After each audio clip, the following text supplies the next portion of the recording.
Olá, pessoal. Você está em corte de imigração? Você está com caso de deportação?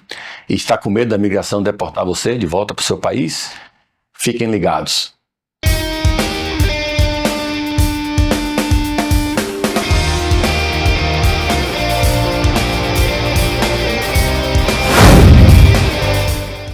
Então, pessoal, com essa questão aí dessas leis, né, anti-imigrante que a gente está vendo aí na Flórida, agora teve uma que valeu no Texas, vai valer a partir de março no Texas, que é ainda pior do que a da Flórida em alguns pontos, e outros estados também que tem essa política anti-imigrante, né, e até mesmo em estados que não tem a política anti-imigrante, mas por alguma razão você acabou entrando em contato com a imigração, tem um contato com o ICE e acabou sendo colocado em deportação. Ou aquelas pessoas que foram aplicar para mudança de status, extensão de status, durante a época que o Trump era presidente, a imigração estava realmente, quando negava esses processos, já mandava o Notice to Appear. Tá? Foi uma mudança que a administração Trump fez logo quando começou em 2017 e já acabou isso, não tem mais, os casos são negados, eles não mandam logo para a corte, mas tem pessoas que estão na corte por causa desses casos que foram negados naquele período de 2017 até 2020. Então, se a sua situação é essa, você pode se defender e muitas vezes tem uma saída diferente da saída que você pensaria em ter. Então, quais são as defesas que você pode ter de deportação? Você pode ter uma petição familiar feita por um parente que vai dar para você o green card. Então, você pode mostrar que tem isso para se defender de deportação. Você tem, às vezes, uma aplicação para asilo que você pode fazer. Em alguns casos, a gente fez vídeos também sobre o asilo, tá? É outro capítulo aí. Tem outras aplicações também, como muita gente fala da lei dos 10 anos, né? Você tem que estar aqui há mais de 10 anos quando recebeu a notícia para comparecer à corte e ter parentes qualificantes para fazer esse waiver. Então, seria o cancellation of removal, que muita gente chama de lei dos 10 anos. Então, tem várias formas de defender contra a deportação em uma corte de imigração. Agora, às vezes você não tem defesa, né?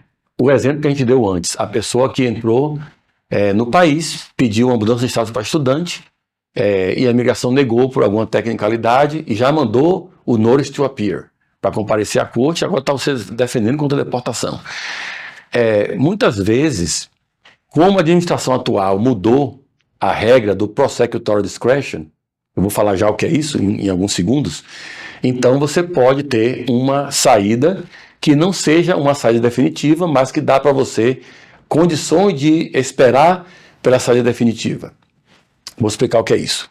Então, existe um critério em cortes em geral, criminal, civil e também na corte de imigração, chamado Prosecutorial Discretion. Isso quer dizer o quê? Que o governo tem a discrição de dizer, bom, eu quero continuar perseguindo essa deportação, no caso do exemplo da Corte de Imigração. Eu quero continuar com um processo de deportação contra essa pessoa, ou então eu não quero continuar com essa deportação.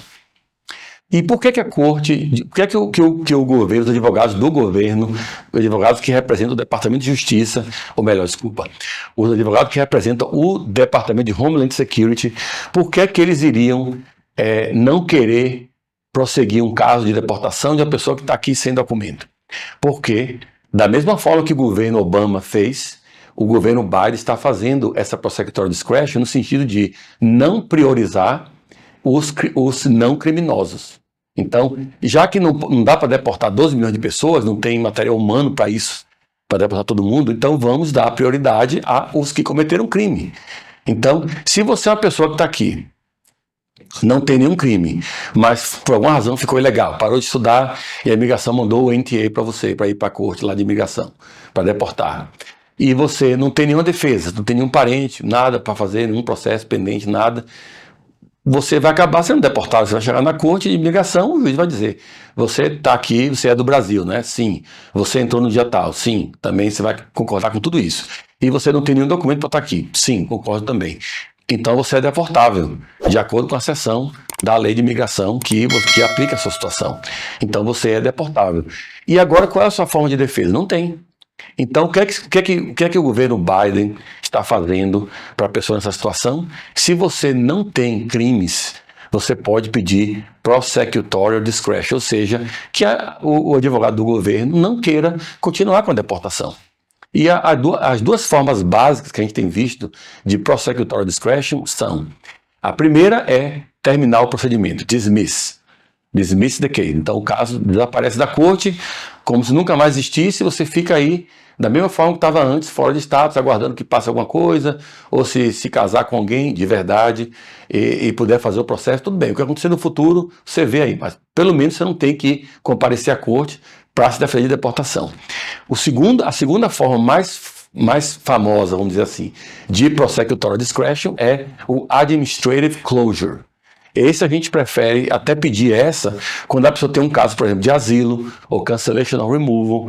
O caso às vezes não é tão forte, você sabe que no mérito pode ser que você não ganhe, mas pelo menos suspendendo o processo, esse closure quer dizer o fechamento, é o fechamento administrativo. Então, fechar o caso quer dizer não é encerrar completamente, o caso fica parado, não tem audiência, não tem nada, não tem que defender de nada, está lá na geladeira, congelado, e você está seguindo sua vida. Só que quando você tem processos que dão benefício incidental, como por exemplo, permissão de trabalho, que você tem no asilo, no cancellation or removal, então você não quer aquele caso terminado completamente, dismissed, que é a primeira opção que eu falei. Você quer esse caso congelado, porque o benefício continua podendo aplicar ano após ano, até que alguma coisa aconteça, e você então pode, você estava aqui com um caso de asilo, você entrou normal no país, com visto, depois você aplicou o asilo não foi aprovado, daí a imigração mandou o seu caso para a corte, seu caso está na corte de imigração agora, e você não acha que o caso é forte, você não acha que vai ser aprovado naquele asilo. O que é que você pode fazer? Você pede administrative closure, com prosecutorial discretion. Em vez de pedir o dismisso do caso, você pede para congelar, para você poder ficar aplicando permissão de trabalho e tal, e não está accruing unlawful presence, não está acumulando dias de estadia ilegal, porque o asilo tecnicamente ainda está pendente.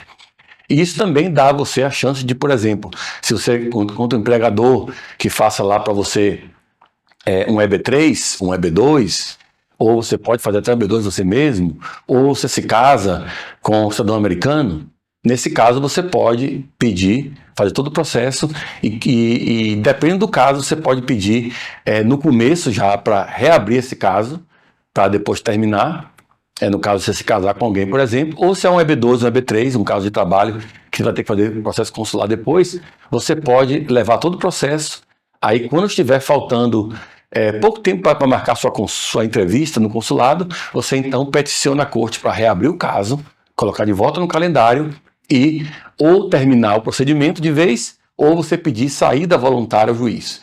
Um dos dois. E aí você sairia apenas para fazer a sua entrevista lá fora e voltar, e não teria nenhum castigo, porque você não foi deportado, não ficou mais de 6 meses, nem mais de 1 ano fora de status antes de sua saída, então você não teria esse problema na volta. Então são estratégias que a gente pode usar em caso de imigração, de defesa na corte de imigração, em que você não tem um caso forte, uma defesa forte, tá? Se você tem um caso forte de asilo ou um caso forte de cancellation or removal, o seu advogado vai tentar levar esse caso até o final, pegar a audiência final e conseguir o resultado positivo. Mas se o caso não for forte, às vezes é bom não brigar, procurar congelar esse processo ou terminar completamente e fazer através de um outro processo a sua legalização. Tá? Quero lembrar vocês aqui que a gente também faz processo de corte de imigração, processo de deportação, e fazemos agora para o país inteiro, porque hoje você pode fazer processo de corte de imigração praticamente no país inteiro através de Webex, que é por vídeo. Então eu não preciso mais me deslocar para aquela cidade ou para aquele estado para ter audiência. Eu posso simplesmente fazer aqui no escritório, a audiência com o juiz, todas as audiências que têm que ser feitas. Se eventualmente tiver que fazer uma viagem ou outra, a gente faz, mas normalmente a gente está fazendo todas as audiências por Webex, no país inteiro. E a gente tem casos aqui da costa leste, da costa oeste, da Califórnia, até o da Califórnia está indo por Webex, que são aqui em Los Angeles, mesmo assim a gente está indo por Webex às vezes e não precisa ir para a corte. Então, dá para fazer processo de imigração, dá para defender você no país inteiro, tá? Só tem que ajustar o fuso horário aqui, mas isso a gente faz. Então, só para você saber, gente, se tiver o caso na corte de imigração, tá? Vocês aí que estão entrando com asilo, Porque eu sei que vocês estão com medo lá na Flórida e agora no Texas, vão entrar com asilo, e o asilo às vezes pode não ter uma prova forte. Pode até ser um caso bom, até um fato ocorreu de verdade, porque senão seria asilo fraudulento, mas se o fato ocorreu de verdade, mas você não consegue provar, é um caso que qualificaria você para o asilo, mas você não tem as provas, então não vai ser aprovado. Mas você pode ter esses benefícios que eu falei agora de prosecutorial discretion, tudo isso, na Corte de Imigração e não ser deportado. Mesmo que o seu caso esteja na Corte de Imigração, o governo pedindo sua deportação. Eles podem concordar em fechar o seu processo ou terminar de vez, de acordo com a situação que a gente pedir a eles. E eles estão sendo bem atentos a esses pedidos ultimamente. A gente tem conseguido quase todos para fazer o prosecutorial discretion. Então, vamos usar esse momento agora, que esse governo agora está pelo menos favorável à prosecutorial discretion e tentar ajudar vocês a não serem deportados, tá? Espero que tenham gostado do vídeo. Se não se inscreveram no nosso canal, por favor, subscrevam, aperte o sininho para ser notificado quando a gente subir um vídeo novo e nos vemos na próxima. Tchau, pessoal!